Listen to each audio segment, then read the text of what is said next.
জিন্দগি চেঞ্জ। পুরা কাহিনী আমি বলতেছি না।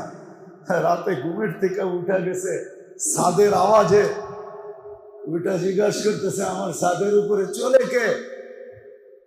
পাহারাদারকে জিজ্ঞাসা করছে আমার ছাদের উপরে কিসের আওয়াজ? দৌড়ে যায় দেখে হ্যাঁ একজন ওটালে হাঁটতেছে খুব জোরে জোরে, ছুটা ছুটা হাঁটতেছে। বলছে চল নিচে, তোকে বলখের বাদশা ডাকে। ঘুম ভাঙ্গায় দিছিস আর তুই আমাদেরকে ফাঁকি দিয়ে আসলি, তো আসলি কি করে? তো খুব ভয়ে নামতেছে না, শান শওকতের সাথে নামতেছে, ভীতিহীন ভাবে নামতেছে, কোনো ভয় নাই। বাদশা জিজ্ঞাসা করছে এখানে চললি কেন? আমার ছাদের উপরে কি তোর? উঠ হারায় গেছে। কি হারায় গেছে? উঠ হারায় গেছে। উঠ হারায় গেছে তো জঙ্গলে খুঁজবি, মরুতে খুঁজবি, আমার ছাদের উপরে কি? আর সেই ছাদও আবার রাজপ্রাসাদ, রাজার ছাদ। তো বলছে বেশি চেতো না। তো রাজাও কাইপা উঠছে, ভদ্র ছিল তো। তো বলছে বেশি চেতো না, আমি যদি উঠ ছাদে না পাই তো তুই এই রাজপ্রাসাদে ভাই আল্লাহ পাবি কি করে? এতটুকুই কথা ছিল, আর বেশি ছিল না। জিজ্ঞাসা করেন ওলামাদেরকে। চিৎকার দিয়ে বলছে ছাদের উপরে যদি উঠ না পাই তো তুই রাজপ্রাসাদে বসে আল্লাহ পাবি কি করে? বলতে দেরি ইব্রাহিম ইবনে আদমের জিন্দেগি এতটুকু শব্দে চেঞ্জ হতে দেরি হয়। সকালে উঠছে, রাজত্ব ছাড়ছে আর চলে গেছে জঙ্গলে। আজকে তার নাম ইব্রাহিম ইবনে আদম। শুধু এই দুই শব্দে চেঞ্জ, দুই শব্দে চেঞ্জ। মালিক ইবনে দিনারের জিন্দেগি দুই শব্দে চেঞ্জ। চিনেন মালিক ইবনে দিনার? রাগ হয়ে যাবেন বলবো, খালি বলি পাত্তিওয়ালা পাত্তিওয়ালা পাত্তিওয়ালা। চিনেন পাত্তি? চিনেন পাত্তি? না চিনেন না? খালি নিজেদেরকে বড় পাত্তিওয়ালা মনে করি, বাবনিয়া চলি বড় টাকার মালিক, বড় বাড়ির মালিক। ইব্রাহিম ইবনে আদমকে, মালিক ইবনে দিনারকে চিনে? যার ডেলি রাত্রে খরচ হতো কয়েক কোটি টাকা, বর্তমান টাকা, ওয়ান নাইট। এক শব্দে জিন্দগি চেঞ্জ। খালি মারা যাওয়া মেয়ের স্বপ্নে বাপাকে বলছে বাবা এখনো কি মুমিনের সময় আসে না যে ফিরে আসবে? এতটুক শব্দ। সকালে উঠছে সব ছেড়ে দিছে, সব ছেড়ে দিছেন, সব বিলায় দিছেন। সালার চট করে বেরিতেছেন। সবচেয়ে প্রিয় এক কৃত দাসী ছিল, সে বলছে তোকে আজাদ, যা কি চাস নিয়ে যা, তুই, আমার কিচ্ছু প্রয়োজন নেই। বলছে মালিক জীবনটা তোর সাথে কাটলো, তোকে ছেড়া যাবো তো যাবো কই, আমিও তোর সাথে। শেষমেশ জীবনে একটা প্রিয় বান্দি ছিল, কৃত দাসী ছিল, যেটাকে আজাদ করে দিয়ে আবার নিজের সাথে রাখছেন ইসলামী তরতিবে।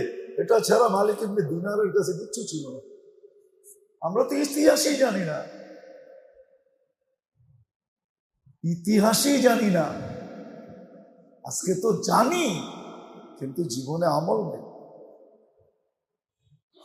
এই জন্য মেরে দোস্ত, যদি দিলের কানে শোনা হইতো তাহলে এতবার ইসলাহি প্রোগ্রামের প্রয়োজন হয় না। একদিনেরটা জিন্দগি চেঞ্জ। আমার জীবনের গুছানো হিসাবে এক রাত্রে 83 বৎসরের সাজ হবে, এক দিনের রোজায় 1 বৎসরের সাজ হবে, প্রতিদিনের আমল 1 বৎসরের সাজ বইলা লেখা হবে আল্লাহর কাছে। আসেন সবাই পায়ে হাত রেখা বলি, হাত জোর করে বলি আসেন, এই রাত্রগুলাকে কাজে লাগান। ঘুমের অনেক সুযোগ পাওয়া যাবে। ফজরের আজান হয়ে যায় এখন 3:45, ওয়াক্ত 3:45 দিকে হয়ে যায়। আজকে ওয়াক্ত পুরা 3:45, 3:45 আজকে ফজরের ওয়াক্ত। যদিও 10-15 মিনিট পরে আজান দেয়, ওয়াক্ত আজকে 3:45 হয়ে যাবে। ছোট রাত্র, পুরা রাত্র জাগতে না পারেন তাহলে এশার নামাজ পড়া 12টা পর্যন্ত, 11টা-12টার মতো মসজিদে বসে থাকে। আল্লাহ আল্লাহ লাগাও, লাগান আল্লাহ আল্লাহ। আর বলতে থাকেন আল্লাহ রসুল বলছে কি পড়বা, তসবিহ পড়েন, তাহলিল পড়েন, লা ইলাহা ইল্লাল্লাহ পড়েন, ইস্তিগফার পড়েন, দুরূদ পড়েন, তেলাওয়াত করেন, দোয়া করেন, মাপ চান, চোখের পানি ঝরান। 11টা-12টা আগে তো ঘুমই হয় না। তারপরে ঘরে যায় আরাম করেন, ফজর উঠা বাজমাত পড়েন, এশা বাজমাত পড়েন। আমি এইখানে পুরো মজমা বিশেষ করে যুবকদেরকে বলবো, রব্বে কাবার কসম তোমাদের পাও নিয়ে আসো, আমি পায়ে ধরা বলবো। আমার কাছে আল্লাহর জন্য পাও ধরতে কোনো দ্বিধা নেই, আমি আল্লাহর জন্য ধরবো, কারোর জন্য না। আসো কমসে কম আইয়ামে তাশরিকের 13 তারিখ পর্যন্ত আমরা নামাজ এক বেলাও জামাতে না চাই। কি যুবকরা কি বলে? অঙ্গীকার করতে পারবা? যুবকদেরকে বলতেছি, বুড়াদেরকে না। পারবা না?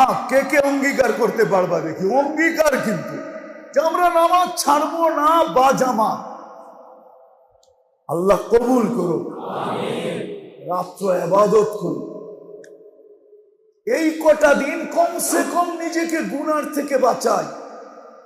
ওলামা আমার সাথে একমত হবে কি হবে না আমি জানি না, কিন্তু আমার মন বলে মুসলমান যদি 4 মাস গুনাহ না করতো, 4 মাস, তাহলে 8 মাসের বুঝা মুসলমানকে কোনো ক্ষতি করতো না।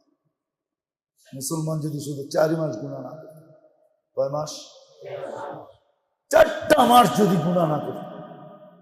আরবাতুম মিনহা হুরুম, হারাম 4 মাস। আল্লাহ 12 মাসে বৎসর বানাইছেন, মিনহা আরবাতুন হুরুম, 4 মাসকে আল্লাহ হারাম বানাইছেন। জাহেলিয়াতের যুগে পর্যন্ত, যেই সময় দিন ছিল না, ধর্ম ছিল না, কোরআন ছিল না, মুহাম্মদুর রাসূলুল্লাহ ছিলেন না, আসেন নাই, ওই সময় পর্যন্ত জাহেলিয়াতের লোকেরা এই 4 মাস গুনাহ করতেন না। রজব, জিলকাদা, জিলহজ্জা, মুহররম, এই 4 মাস গুনাহ করতেন না। আকশে ঝগড়া হইতো না, বিবাদ হইতো না, কাটাকাটি হইতো না, মারামারি হইতো না, চুরি হইতো না, ডাকাতি হইতো না, ছিনাছিনি হইতো না, জিনা হইতো না, কোনো গুনাহ হইতো না। সব চুপ করে বসে থাকতেন। অথচ জাহেলিয়াতের অজ্ঞতার যুগ, আর আজকে বলে বিজ্ঞান সম্মত যুগ।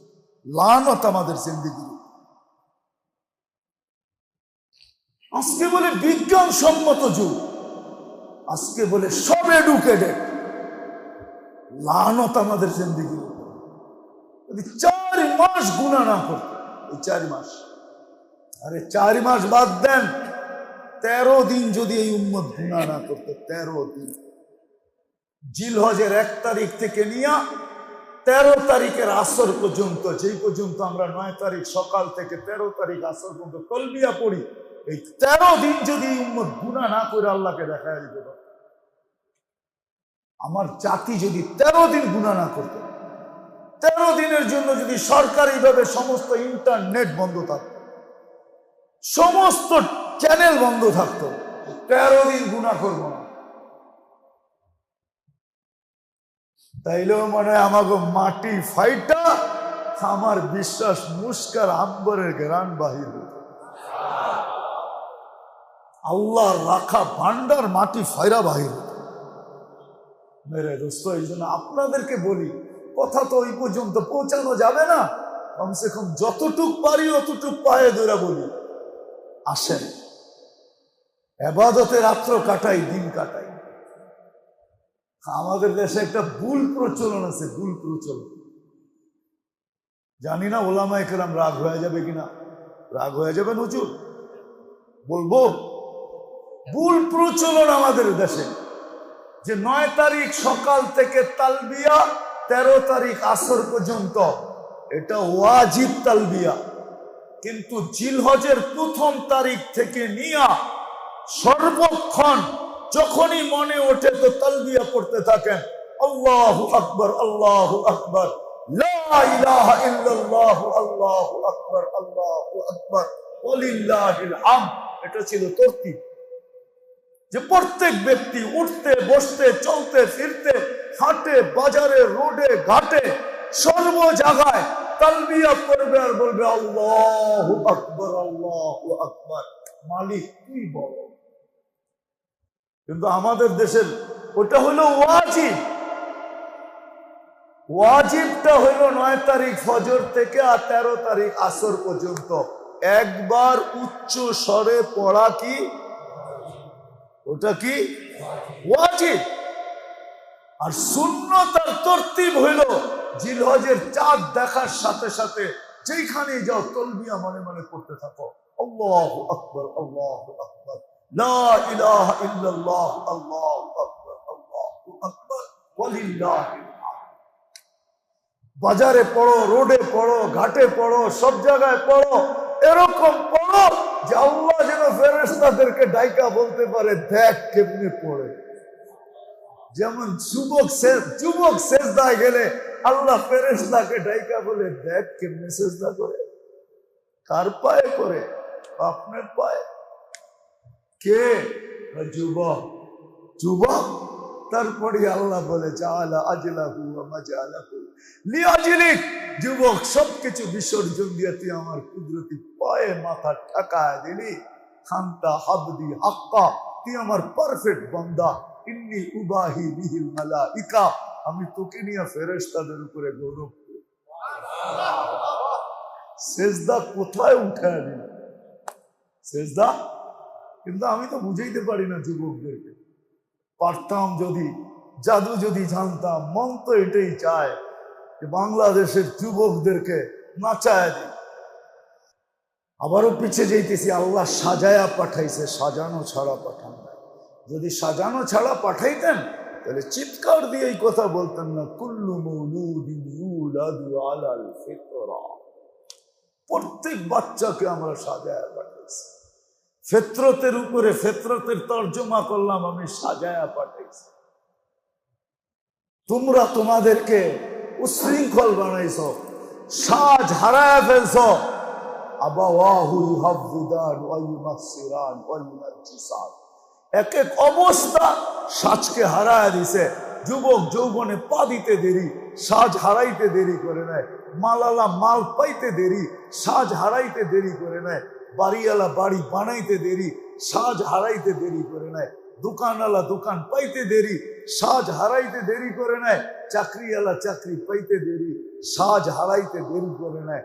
প্রত্যেক ব্যক্তি তার পজিশনে বসতে দেরি, চেয়ারে বসতে দেরি, অবস্থানে উঠতে দেরি, সাজ হারাইতে দেরি করে নেয়। এখন আল্লাহ ডাকলেও আসে না। আল্লাহকে জবাব দেয়, I am very busy, I am very, মনে হয় বোঝেন নাই।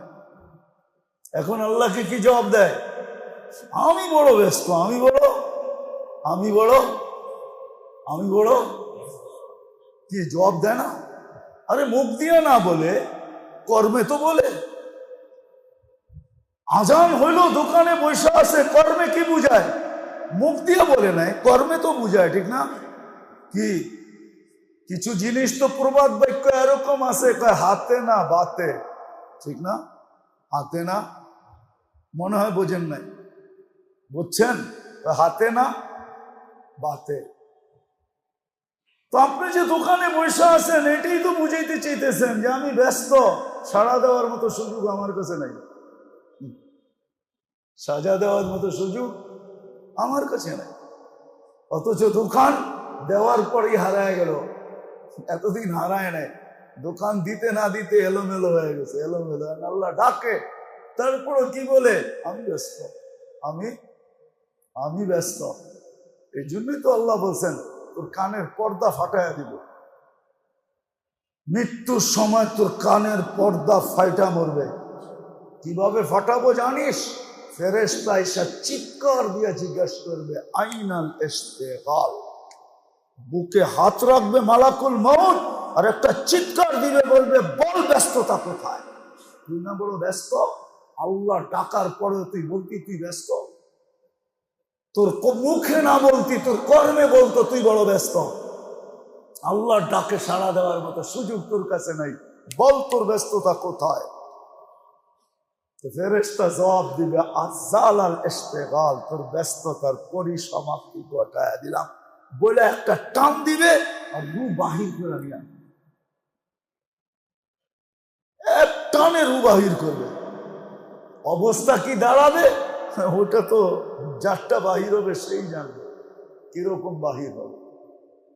টান দিয়া বাহির করবে আর বলবে সাল আল ইশতেগাল, ব্যস্ততা শেষ, বড় ব্যস্ত। তো আজকে এলোমেলো আমরা করছি, আমরা আজকে যুবক যৌবন পাই এলোমেলো হয়ে গেছে। অথচ বিবেক বলে, বুদ্ধি বলে, বিচার বলে পাওয়ার পরে আল্লাহর কাছে বেশি, আল্লাহর কাছে হওয়া উচিত ছিল। যুবক যৌবন পায় সেজদায় যাওয়া উচিত ছিল, মালিক পাওয়া দি কি রত্ন, কি যৌবন কি রত্ন না? সারা দুনিয়ার বাদশাহী একদিকে, যৌবন একদিকে, কোনটা বড়? যে যৌবন চিনে ও বলবে যৌবন বড়। নাহলে বাদশাহী কি দুইয়া খাবে নাকি? বাদশাহী কি দুইয়া খাবে? বুঝাইতে পারি না, লাউড স্পিকার বাইরের খোলা কিনা জানি না।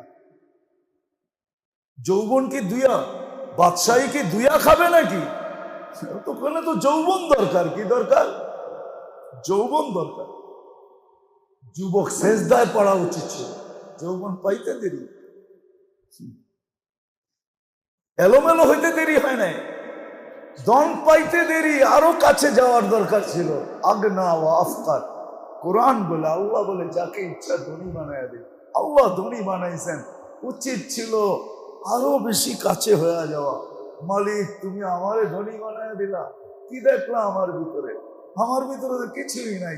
আরো বেশি নমনীয় হওয়া দরকার ছিল, তাওয়াজু হওয়া দরকার ছিল, আরো বেশি তাওয়াজু হওয়ার দরকার ছিল, অহংকারী হওয়ার দরকার ছিল না।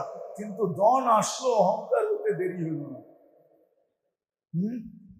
এখন বাপকেও বলে তুমি এই ভূষায় আমার, এই বেশভূষায় আমার ছবি অফিসে আসো কেন? বাপকেও কি বলে? না, বাপ তো বাপই, ঠিক না? ও তো আর আধুনিক বোঝে না, ঠিক না? বোঝে নাকি? বোঝে? আমার তো মনে হয় বুড়া মহিলা যারা এখনো এই অঞ্চলের আছে এরা শুদ্ধ বলে না, এরা ঢাকায় বাসাই বলে। ওর কাছে এইটাই ভাল লাগে, ঠিক না? কিন্তু ছেলে ইংরেজিও বলে, ঠিক না? কিন্তু মা ওই পুরাণটাই বলে। ওই পুরাণটার ভিতরে যে মায়া, মমতা, তোমার এই আধুনিক ইংলিশের ভিতরে ওই মমতা নাই। আমাকে বুঝাইতে হইব না, আমি দুনিয়া ঘুরা বুঝে ফেলছি। ওই পুরান জমানার যে পুরান মাতৃভাষা, এলাকাই ভাষা, ওটার ভিতরে যে মজা, এখনকার ওই শুদ্ধের ভিতরে ওই মজা আছে নাকি? আছে? আগে যে ঢাকায় একটা টান দিয়া কইতো মিয়া আমারা ঘর যাইয়েগা নেই, ওটার ভিতরে যে মজা ছিল, এখন শুদ্ধ বলাটার ভিতরে ওই মজা নাই। ওটার ভিতরে একটা মজা ছিল। हम लोगों को बारी में तुम लोगों का दावत है मिया आइएगा नहीं, এটার ভিতরে যে এক মজা ছিল, এই মজা এখন শুদ্ধতে নাই।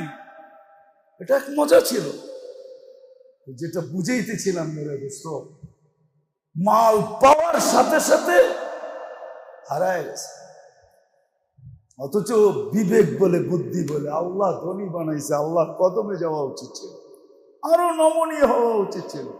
এখন বাবা পুরান বেশে অফিসে গেলে বাবাকে বাড়িতে এসে বলে তোমাকে আর বুঝে শেষ করতে পারলাম না, তুমি আমার পজিশন বোঝো না, তুমি আমার অবস্থান বোঝো না, তুমি আমার কি বলে আরো ইংলিশে 2-10টা করে বলে তুমি এই বেশে আমার অফিসে যাও কি করে, আমার মানিজ্জত থাকে। উচিত ছিল জুতা নিয়ে ওই সময় সাইজ করা। জন্ম দিলাম আমি, যৌবন হারাইলাম আমি, সবকিছু দিয়ে তোকে দাঁড় করাইলাম আমি, আর দোয়া করে আল্লাহর থেকে লয়া দিলাম আমি। তুই এখন অফিস হয়ে আমাকে বলতেছিস যে এই বেশভূষায় আমার অফিসে আসো কেন? কতটুকু এলোমেলো, আমি এলোমেলো বুঝাইতেছি, কতটুকু এলোমেলো। কিন্তু আমল দিছেন ডেকোরেশনের জন্য, আল্লাহ ডেকোরেশন করে পাঠাইছে। আমি শেষ জায়গায় চলে আসছি, আল্লাহ সাজায়া পাঠাইছেন। আল্লাহ বলে তুমি এলোমেলো করে ফেলছো, তোমরা এলোমেলো করছো, তোমাদের মা বাবা তোমাদেরকে এলোমেলো করে দিছে, সমাজ তোমাদেরকে এলোমেলো করে দিছে, সংস্কৃতি তোমাদেরকে এলোমেলো করে দিছে। আমি কিন্তু সাজায় পাঠাইছিলাম। আমি সাজানো চাই, সাজানো। আমি চাই তুমি সাইজা গাইজা আসো। আমি সাজানো চাই, এলোমেলো চাই। এই জন্যই আল্লাহ ব্যবস্থাপনা রাইখা দিছে, উঠায় নিয়ে আনেন না। মৃত্যুর পূর্ব মুহূর্ত পর্যন্ত আমি সাজাইতে পারি। আল্লাহ ব্যবস্থাপনা রেখা দিচ্ছেন, আমল রেখা দিচ্ছেন। আমলকে উঠায় নেন নাই। কোন দিন পর্যন্ত থাকবে? দুটা সীমানা দিচ্ছেন। একটা সীমানা আমার কণ্ঠলালিতে রু আসার পূর্ব মুহূর্ত পর্যন্ত, আরেকটা সীমানা হলো সূর্য পশ্চিম দিক থেকে উঠা পর্যন্ত। দুটা সীমানা দিচ্ছেন, আমি আমাকে বুঝেন সাজাইতে পারি। আমল এই জন্যই আমরা চিৎকার দিই, নাহলে চিৎকার দেওয়ার প্রয়োজন ছিল না। কেন আল্লাহ সাজায় পাঠাইছে, নিজেকে সাজায় নিয়ে যেতে হবে। আমলগুলা নিজেকে সাজানোর জন্য। এখন এখানে একটা প্রশ্ন আসতে পারে যে যাই আছে, ঝামেলা আছে, কাজ আছে, কর্ম আছে, অফিস আছে, আদালত আছে, ক্ষেত আছে, খামার আছে, হাট আছে, বাজার আছে, রোড আছে, ঘাট আছে, মেইল আছে, ফ্যাক্টরি আছে, ঘর আছে, বাড়ি আছে, কায় আছে, কারবার আছে, স্ত্রী আছে, সন্তান আছে, ভাই আছে, বেরাদর আছে। এত কিছু ঝামেলার ভিতরে থেকে আমি আমাকে সাজাবো কি করে? সাজাবো কি করে? এই জন্য আল্লাহ বান্দার উপরে সহজ করছেন, বেশি করেন না। যেটা 50 বেলায় গুছাইতো ওইটা 5 বেলায় গুছা যাইতেছে। মনে হয় বুঝাইতে পারতেছি না। যেটা 50 বেলায়, যেটা 50